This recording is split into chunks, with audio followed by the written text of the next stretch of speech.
이런 어떤 정책 변화로 인해서 영향을 받는 우리 항공교통 이용자들이라든지 이런 분들의 의견 수렴 과정은 충분히 거쳤는지에 대한 어떤 이제 질문을 드리고 싶습니다.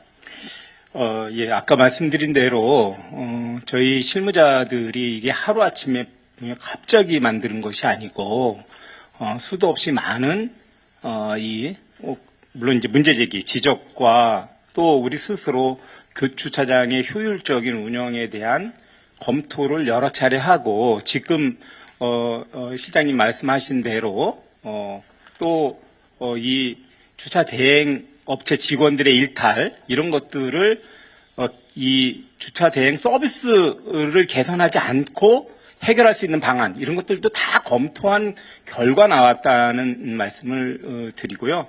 또 여기에 또 중요한 문제 중에 하나가 기존 업체가 새로 변경되는 과정에서 고용 승계 문제까지도 있었습니다. 고용 승계 굉장히 중요한 문제이고, 지난번에 방역 소득 업체 변경에 있어서도 고용 승계 문제가 많이 나와서 실제로 이렇게 프리미엄 서비스를 함으로 인해서 여객들에게 여러 가지 주차장 면적이 늘어난다든지 서비스가 개선된다든지 그런 문제도 있지만 고용 승계까지 해결될 수 있는 방안으로 했다는 말씀을 드리고요. 여기서 뭐 이 문제 하나만 가지고 계속 떠들 수는 없으니까 아까 말씀하신 대로 저희 직원들은 정말 굉장히 많은 연구 끝에 만들어낸 안인데 이것에 대해서 문제점이 있으면 저는 시행해 가면서 문제를 또 있으면 보완해 갔으면 했다는 그런 바람을 말씀을 드리고, 기왕 이것이 이제 스톱돼서 특정감사가 진행되고 있는데 아까 제가 말씀드린 대로 빨리 이 감사 끝내고, 별거 아니지 않습니까, 이 문제가. 그러니까 그리고 그 주차 문제가 빨리 잠깐만요. 너무 얘기가 너무 길어서 제가 중간에 빼서 죄송한데요. 다 했습니다. 예, 사장님. 저는 이제 이런 게 있습니다. 이거 죄송하지만, 나는 이 문제에 대해서 이러이러한 견해를 가지고 있어. A 의견, B 의견, 이럴 수는 있습니다. A 견해와 B 견해, 시기가 다를 수 있죠. 근데 태도, 기본적인 태도.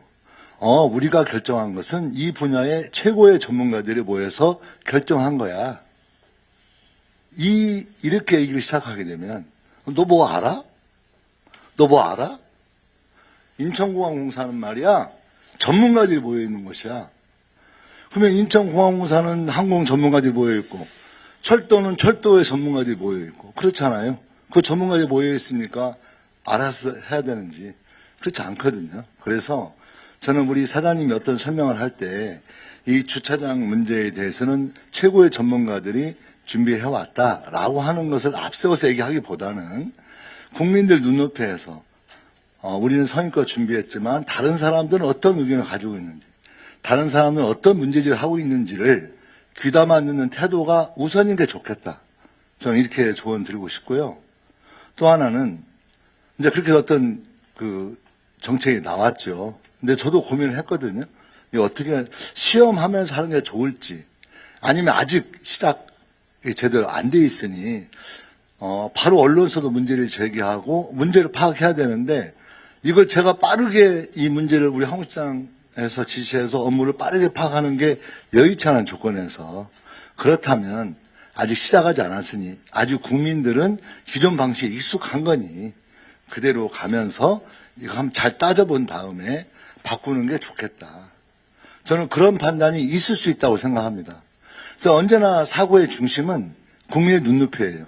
국민들에게 편리가, 또 국민들에게 어떤 이익이 어떤 영향을 주겠느냐. 이 일을 하는 공무원들, 이 일을 하는 직원들이 나 불편해. 내가 이거 최고의 전문가들 모여서 한 건데 해보기도 전에 감사하고 뭐 이런 거 있잖아요. 이런 태도보다는 저는 이게 이제 우리가 모르는 사이에 한 두어 달 진행하면서 이런 문제제가 되면 지금까지 해왔던 거 평가도 하고 이미 국민들이 썼기 때문에, 그렇게 하고 있기 때문에 그렇게 조치를 할 수 있겠지만, 시작도 하기 전이라면 국민들을 사고의 중심에 놓고 보자면 국민들은 그 서비스를 정확히 이제 돼 있지 않은 조건에서, 그렇다면 차라리 멈추고, 아니, 멈춘다기보다는 기존의 것으로 하고, 그리고 좀 잘 따져봐서 하는 게 좋겠다라는 판단을 내린 겁니다. 그래서 사장님께서 그 두 가지 큰 틀에서의 판단에 대해서 존중이 되었으면 좋겠고요. 오늘 사장님 말씀 들어보니까, 어느 정도의, 부분적으로 일리 있는 부분도 있다고 생각이 들었고, 또 항공실에서 고민하고 있는 문제도 일리가 있는 문제에서 약간 상충하기도 하고 소통이 필요한 문제가 있다고 생각을 합니다. 그래서 그 문제에 대해서는 이제 구체적인 견해, 이러이러한 견해로 마무리 짓자. 이런 견해를 가지고 이런 견해를 통일시켜서 이러한 판단 정책안을 집행하자라고 하는 건 좀 더 디테일한 문제도 있으니까 오늘 여기까지 논의를 종료하고 다른 질문으로 넘어가는 게 좋을 것 같아요. 지금 현재 지금 보고하고 벌써 3시가 다 돼가거든요. 저희들이. 그래서 좀 우리 사장님께 양해해 주시면 그렇게 말씀드리고요. 다만 제가 서둘러서 우리 어쨌든 그 일에 종사하고 있는 직원들의 어떤 업무 환경 또한 중요한 문제이기도 하지 않습니까? 그래서 가능한 감사가 빨리 진행돼서 우리 공항공사 직원들이 업무를 보는데 불편함을 덜할 수 있도록 그렇게 조치를 취하도록 해보겠습니다. 자, 그러면 이어서 제가 이제 마지막 좀 인천공항 마지막이 아니라 좀 제가 좀 짚고 싶은 게 있는데요. 제가 이제 장관 되고 나서 이제 이게 들은 얘기 중에 하나가 제발 장관 됐으니까 그 명절 때 해외에 나갈 때 요즘에 명절 때 해외에 참 많이 예, 맞습니다. 나갑니다, 사실. 그래서 어떤 뭐라고 할까요? 이렇게 좀 문화가 많이 바뀌었는데 너무 혼잡하고 복잡하다는 거예요. 그래서 그거 좀 어떻게 해결이 되지 않느냐, 해결할 수 없느냐, 좀 김원이 좀 잘 좀 살펴달라 이런 얘기를 좀 예. 들었거든요. 예. 그래서 근데 저번 추석 때에는 119명을 투입했다고 제가 보고를 보니까 맞습니까? 그래서 예. 혼잡이 좀 덜했다 이런 평이 나오고 기존에는 굉장히 혼잡했는데 이번에는 좀 나았다. 저 작년 추석에 이런 예. 평이 있어요. 네, 말씀해 주시죠. 예, 이제 제일 혼잡이 극심했던 게 작년 설입니다. 설 연휴 기간이 아주 길면 좀 이렇게 네. 이 여객들이 이 골고루 좀 퍼졌을 텐데 기간이 적당히 짧았고 그리고 또 연휴 기간이니까 장관님 말씀하신 대로 문화가 바뀌어갖고 살아있는 가족들하고 잘 보내는 게 예?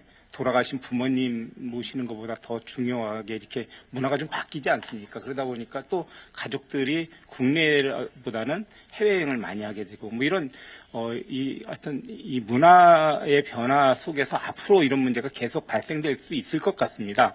근데 지난번에 설 연휴 때 특히나 또 설 연휴 때는 왜 그런 문제가 더 심각하게 발생을 했었냐면 지금도 마찬가지이긴 한데 겨울철에는 외투들을 다 입고 가시고 그걸 다 벗어서 또 이 보안 검색하고 그러다 보니까 실제 시간도 많이 걸립니다. 여름 성수기 때보다는. 그래서 그거 끝나고 나서 저희뿐만이 아니고 인천공항공사 또 저희가 주최를 해갖고 또 자회사, 상주기관, 전체 기관들이 다 모여서 이거보다 더 큰 상황실에서 전체 회의를 한 3-4시간을 했습니다. 어떻게 개선할 건지 다 짧게 설명해 주세요. 기관별로 예, 예. 대안을 내놔라 해갖고 그렇게 해서 대안을 실제 내놨고요.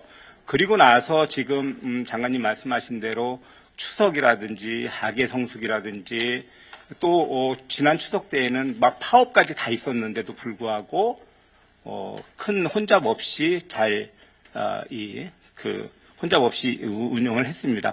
앞으로는 아주 긍정적인 전망만 해보면 좀 전에 보고를 드렸다시피 T1, T2가 예전에는 터미널 1이 65%, 터미널 2가 35% 여객 분담을 했었는데 아시아나가 넘어가고 또 여름에 에어 부산하고 에어 서울이 T2로 넘어감으로 인해서 이제 여객 분담률이 50대 50입니다.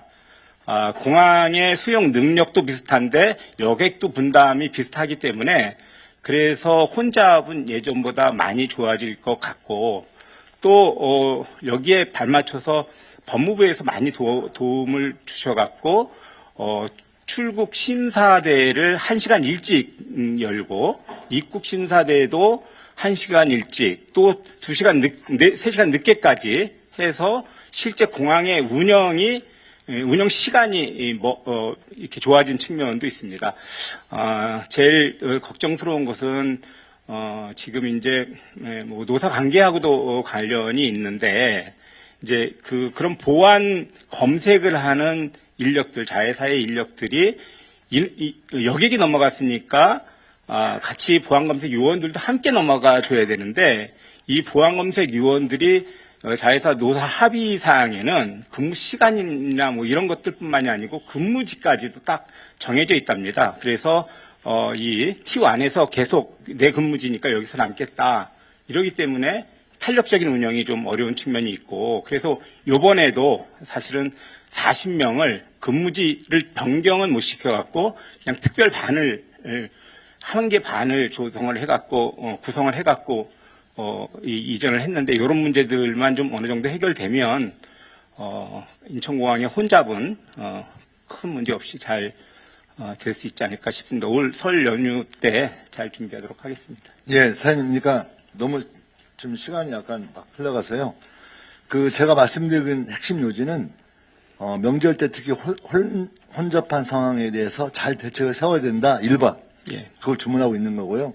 두 번째로는 이 혼잡한 상황을 정리한다는 걸 무엇을 의미하는 거냐? 저는 이렇게 본다면 실제 24년도에 그 4단계가 끝났고 아까 사장님 말씀처럼 이제 금방 또 닥치는 5단계가 있고 예. 그게 금방 막 성큼성 오고 있지 않습니까? 그리고 진짜 전 세계적으로 이제 1억 명을 수용할 수 있는 멤버드 어떤 공항으로서 성장하고 있다는 거죠. 그래서 시설을 바꾸는 거, 그 어떤 여러 가지를 바꾸는 게 필요하죠. 그래서 그것대로 하드웨어적인 건 잘 준비해야 되겠고, 그 다음에 어떤 소프트웨어적인 것들도 저는 필요하고, 또 그 일에 종사하는 사람들에 대한 관리도 저는 잘 되는 삼박자가 맞아야 되는 것이 필요하다. 그 얘기를 하고 싶은 것 중에 이 혼잡 문제도 매우 중요한 문제로 인식하고 해결해 달라. 이렇게 제 질문을 마지막 정리해서 드리고요. 또 혹시 추가해서 하신 분이 계시면. 네, 이차관입니다. 방금 사장님께서 뭐 자회사 얘기도 잠깐 하셨는데요. 제가 공항 운영에 대해서 잠깐만 한 가지